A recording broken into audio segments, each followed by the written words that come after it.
Hey, good morning Pilipinas, Luzon, Visayas at Mindanao. Magandang araw sa inyo, ka-coffee. Sa kabila po ng panawagan ng ilang mambabatas at ng ilang netizens din, ka-coffee, ng publiko, no, na out of delicadeza, mag-resign na lang itong si Vice President Sara Duterte bilang kalihim po ng Department of Education, abay ipinagtanggol pa rin siya ni Pangulong Bongbong Marcos. Again, mga DDS, ganyan kaswerte si Vice President Sara Duterte sa ating presidente. Sana ma-appreciate ninyo yan. Sana tigilan nyo na si PBBM. Sana tigilan nyo na si First Lady. Tumulong kayo sa pagpapaganda ng administrasyon. Kasi kayo lang naman itong gumagawa ng gulo eh. O, si PBBM, ayaw niyang alisin si VP Sara kasi sa tingin niya nakakatulong pa. Pero ang ilang mambabatas, in fact, no, si Joel Chua ng Maynila, nanawagan na ito, ka-coffee, kasi sira na ang kanyang karakter, sira na ang kanyang integridad. Si Franz Castro, nanawagan din ito, no, na dapat wala na yan dyan sa Department of Education. Kasi pwede naman gawin dyan as a gesture, no, ni Sara Duterte, magpasa lang siya ng kanyang courtesy resignation sa ating presidente. Kung hindi tanggapin ng presidente, abay, dyan pa rin siya. Out of delicadeza lang yan dahil sa ginawa ng kanyang pamilya. Pero totally, pinagtatanggol din naman ni PBBM itong si Sara Duterte. Alam mo kung bakit, ka-coffee?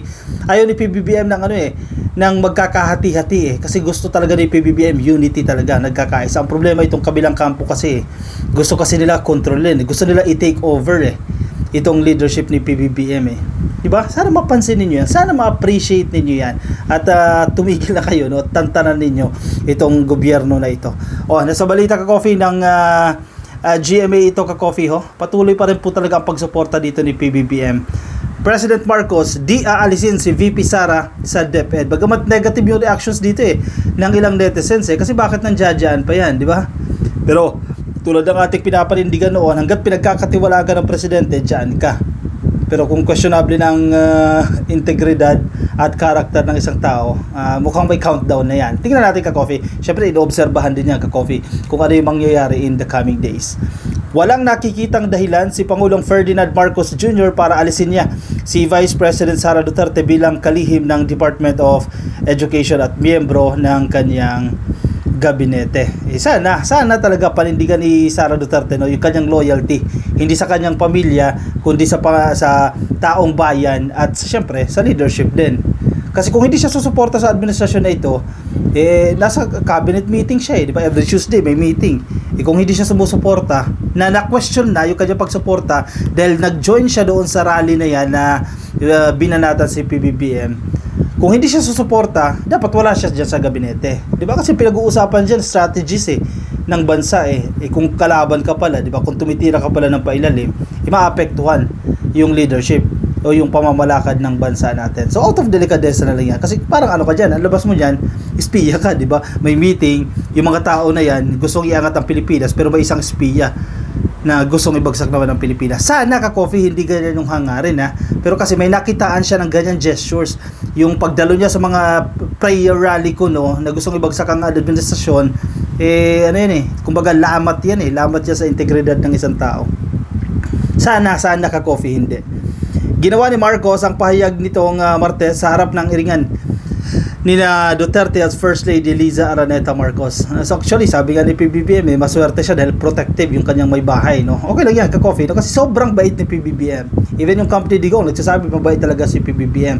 Ang problema kasi, hindi na-appreciate itong mga DDS itong mga fanatic ni Digong, hindi nila na-appreciate yung kabaitan ng presidente. Yung iba naman, sinasamantala. Kaya gusto nila i-take over. Sila na mamalakad. Sila na mag-control sa Pilipinas. Kasi mabait nga ang presidente. Mabait si PBBM. Gusto nila sila naman na mag-control. Iba rin itong mga makasarili itong mga Why? I don't see the reason behind that. Sabi ni Marcos nang matanong kung aalisin niya sa gabinete si Duterte, nakaraang isa publiko ng kanyang kabiyak na si Liza na bad shot sa kanya ang vice-presidente. Pangit din naman kasi, ka-coffee, tingnan, honestly, no? Pangit din naman kasi tingnan na after nitong iringan na ito ni FL at ni Sara Duterte, machuchugi sa DepEd, no? Pero actually, dapat resignation ang katapat siya, di ba? Kung tanggapin ni PBBM, swerte siya kung hindi, di ba? Ganun lang yun, out of delicadeza yan. Any of the cabinet secretaries will be replaced kapag hindi nila ginagawa yung trabaho nila. All the other things are not part of the discussion, paliwanag po ng Pangulo. Yan, samantalahin na naman nila yan. Samantalahin nila yan ang kabaitan ni PBBM. Kapag hindi talaga marunong o corrupt, tatanggalin ka talaga namin. Hindi naman ganoon si Inday. Okay, sige, walang issue ng corruption. Sige, pero sana hindi tumitira ng pailalim, di ba?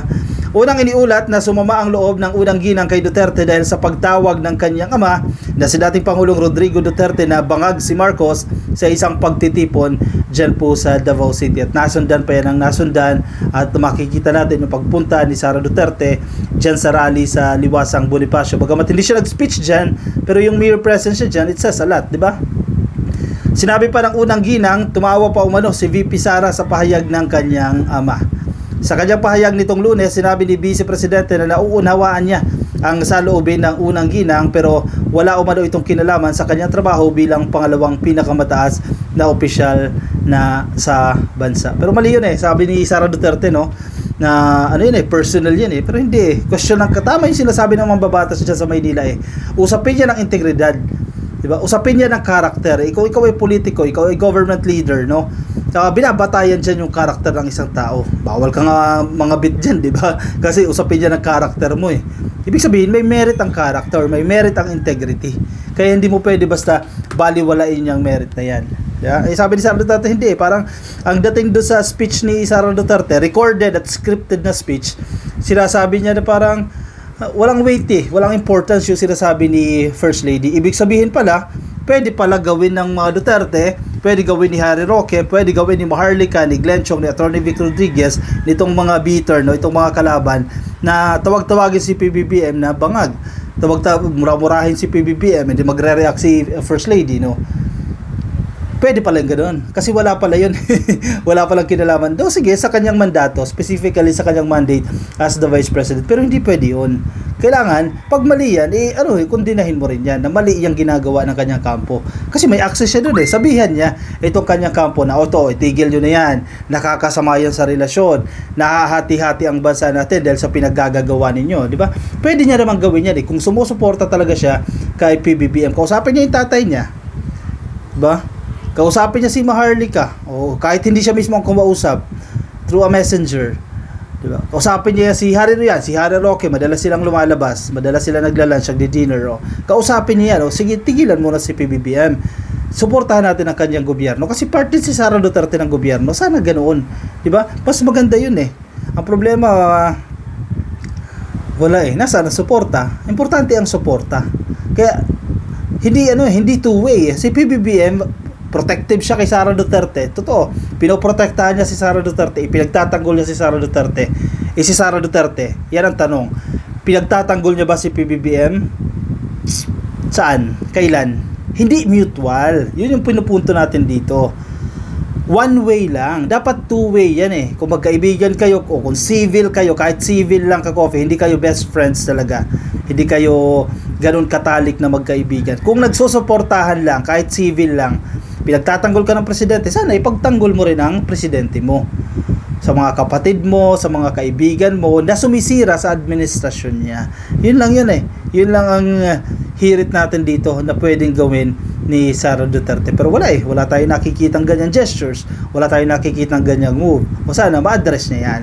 Sana makatulong din siya para sa gobyerno na to. In the first place, she is part of this administration. Diba? Ano sa tingin ninyo ka-coffee? Sige, comment dyan sa ating comment section.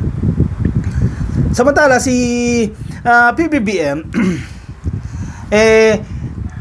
ganito yung style ni PBBM kasi sobrang bait hindi niya awayan dahil inaway si First Lady, hindi niya awayan ng away kay First Lady.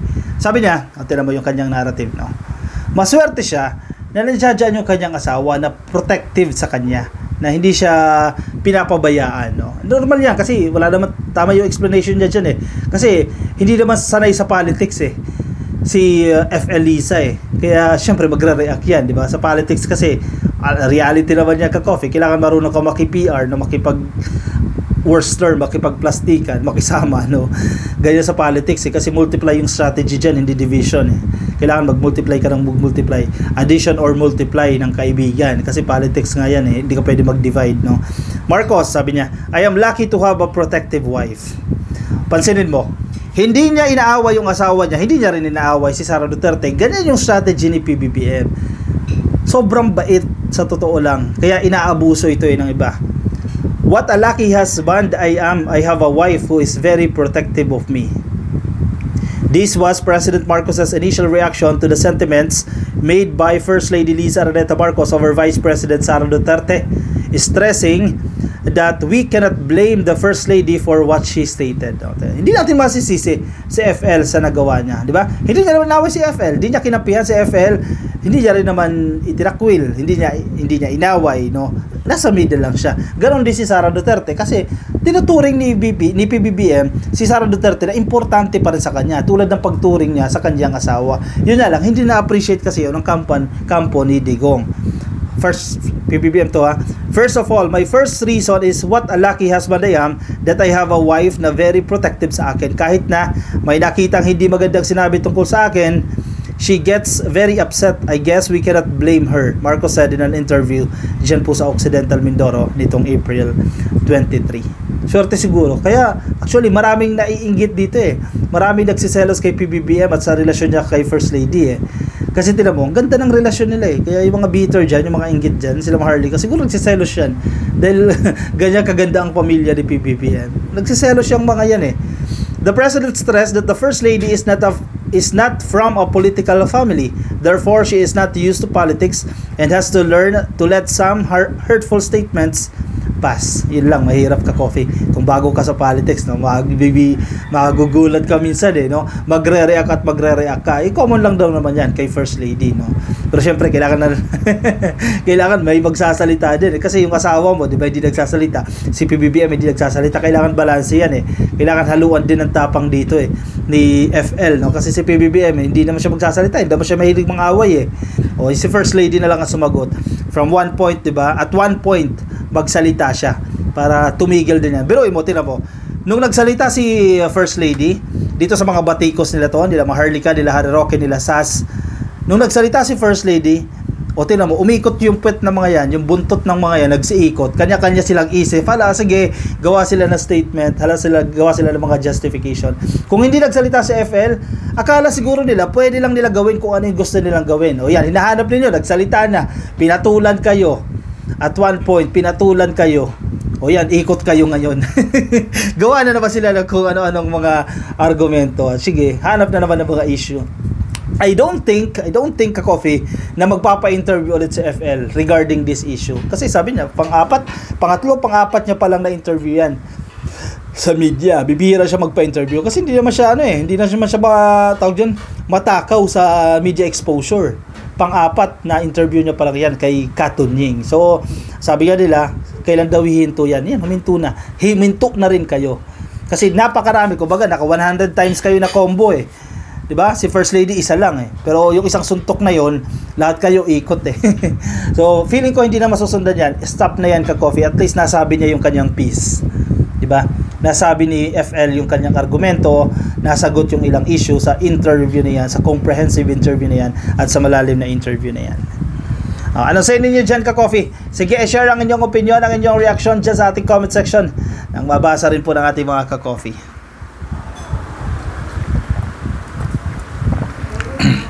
Nakahanap ng katapat eh itong mga to eh. Sige, ayaw tumigil o ayan, na jumbag tuloy. Sabi pa, na balljack tuloy kayo dyan sa inyo. Kayo naghanap dyan, ayan, dumating sa inyo ngayon, ikot kayo ngayon. O siya, sige, ako yung magpapaalam na sa inyo, Ka-Coffee. Ayan, maraming salamat po. Nagbabalik ulit tayo sa ating lungga. Yan, medyo ilang araw tayong nawala sa lungga natin. Na-miss ko itong background ko no? Kasi naging gubat yung ating background. Ayan, nagbabalik na ulit tayo. Yung mga nasa Facebook na antabay sa atin, Ka-Coffee, pasuyo na lang po pa-click lang po ng like sa ating Facebook at follow naman yung ating Facebook page. Baka di pa kayo naka-like at follow dyan. Madali lang po. Like and follow sa ating Facebook page na Ka-Coffee. Kung nasa YouTube kayo, Ka-Coffee, pasuyo na lang din pa-click lang po ng subscribe. Ayan, click lang po ng subscribe. At yung hindi pa nakapag-attendance dyan, click nyo lang po yung like. Yan yung ating attendance check para ngayong araw po ng Miyerkules. Alright, sige, maraming salamat po sa sumama sa akin, Ka-Coffee Ingat po kayo nasaan man po kayong panig ng daigdig. Medyo mainit ngayon, Ka-Coffee. Kaya maya inom kayo ng tubig. Ako maya na rin inom ng tubig kasi maya din ako umiinom ng kape. O siya, sige, ingat kayo ka-coffee ha, Luzon, Visayas at Mindanao, saan man po kayong panig ng daigdig, mga OFW nating nanonood ngayon, marami ha. Shout out po sa inyo sa lahat ng dakilang OFW. At pasalamatan din natin yung mga naging kaibigan natin, mga ka-coffee natin dyan sa Tanawan, no? Dyan sa Leyte, at maligayang piyesta, no? Dyan sa Canbalisara. Mga taga-ada, shout out sa iyo. Maupay nga gabi, maupay nga aga ha iyo nga tanan. Paalam sa inyo ka-coffee, ingat po kayo, bye bye.